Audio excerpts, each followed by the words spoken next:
former chief financial officer of the Trump Organization, is pleading guilty to 15 counts involving tax fraud. Joining us now is the political analyst and professor at Curtin University, Joe Siracusa. Morning, Joe. So what does this all mean? Good morning, Pete.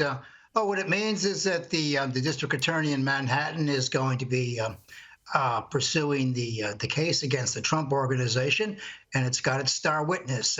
Ellen Weisberg has admitted to taking fringe benefits, tuition checks for the kids, cars and apartments and all the rest of it. So he's evaded taxes. But he was the guy who came second. They were looking for Trump. They couldn't get him on anything. Trump hasn't been accused of anything. But the point is that the Trump Organization goes on trial in a couple months, and the prosecution now has its star witness.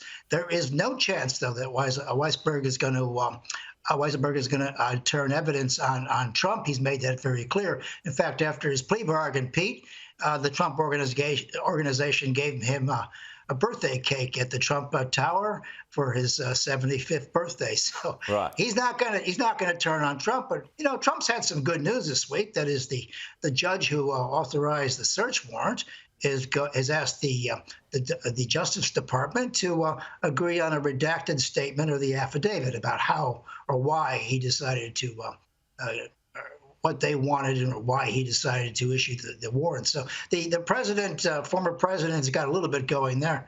But what really bothers me, Pete, is that everybody's saying, that all the Trump supporters are aiming for the FBI. No, Trump was aiming for the leadership of the FBI, not the men and women in the FBI. And now we're hearing that they're trying to criminalize the Trump supporters by saying, they're all very dangerous. That's just the social media thing.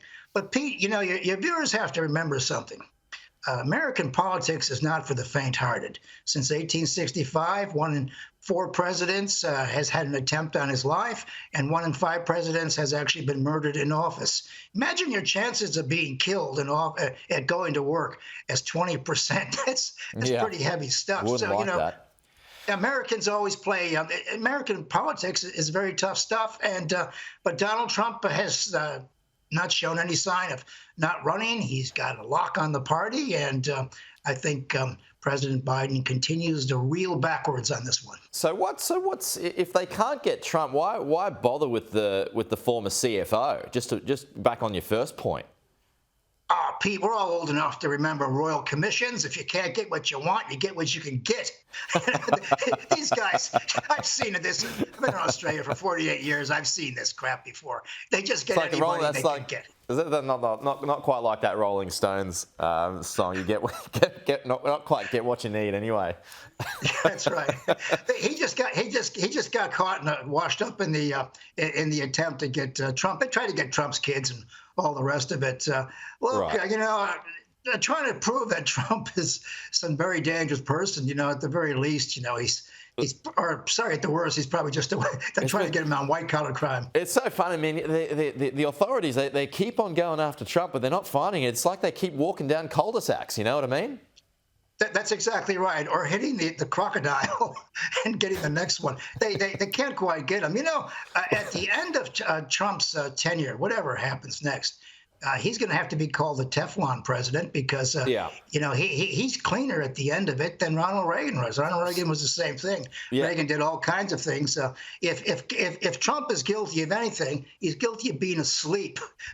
I don't think they're going to get him on anything else. So Sorry, Joe. So since we originally spoke about the FBI raid on his compound in Mar-a-Lago, we had questions over it anyway because, what they had taken in the first instance wasn't revealed. So that was already red flag. So since then, are you any more or less convinced that there's anything there? Oh, there's nothing there. Look, I know all about the archives and what they're looking for and those kinds of things. There's nothing there. But I did notice the last time, I think I might have mentioned on the show, is that the Attorney General was very concerned, or his office is very concerned about what might be there that might be exploited by foreign agents, that is, things that they could find there. So, they're not really accusing Trump of anything in particular, right, but except being sloppy with the stuff around the house. Pete, I know what he took home. He took home those bromance letters between him and Chairman Kim in North Korea. Those things would be worth a fortune hanging up in some bar in Montana. That's a good point. That's a very good point. Now, but how does Garland stay in his job after all of that then?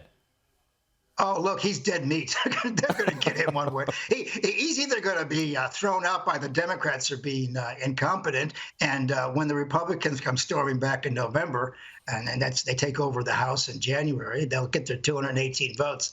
And it's already been promised by the Speaker, by the Republican leader in the House, they're going to get Garland.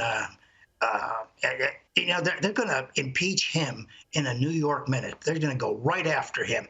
So, he only gets one shot to get the president. And I don't think he did a very good job. So I think he should be ducking for cover. Joe, always entertaining as always. We'll talk to you again soon.